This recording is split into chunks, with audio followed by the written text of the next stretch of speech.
range safety is pretty happy about that too. So it's a good test before we get back to land. Okay, Jason Townsend has been monitoring social media questions for people who are watching online and using the hashtag AskNASA. Jason, do you have any questions for us? Indeed, there's actually several here. This first one comes from Twitter user Anthony, who's asking, this is for Hans here, if the first stage landing is successful, how long will it be before we see video? And dovetailing with that, Philip asks, when will we know the result live? So the second question, will we know the results live? Probably not. There will be some delay. If we know the control room, then I'm pretty sure it's going to be out pretty soon.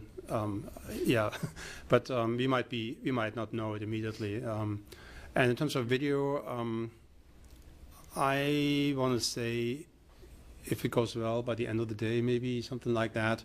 It takes a while to transmit the video back, and that's another thing where the link has to work. So it might be a couple hours, day or two. We work as hard as we can to get this done. But yeah.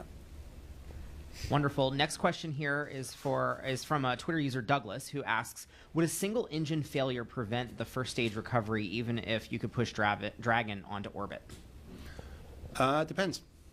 So it depends on the engine that fails. If it happens to be the engine we need for landing, that would be bad. But I do want to point out that actually has that would probably have no bearing at all for Dragon if he lose the landing engine. We need for the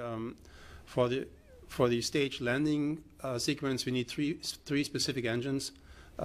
Currently, if one of those engines would fail, if the center engine would fail, that would certainly be a problem.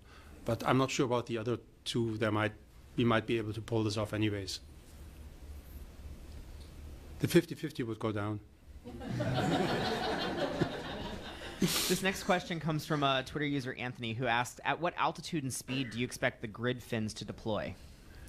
They deploy, oh gee, I know the time. I looked up the time, but I really didn't check the altitude.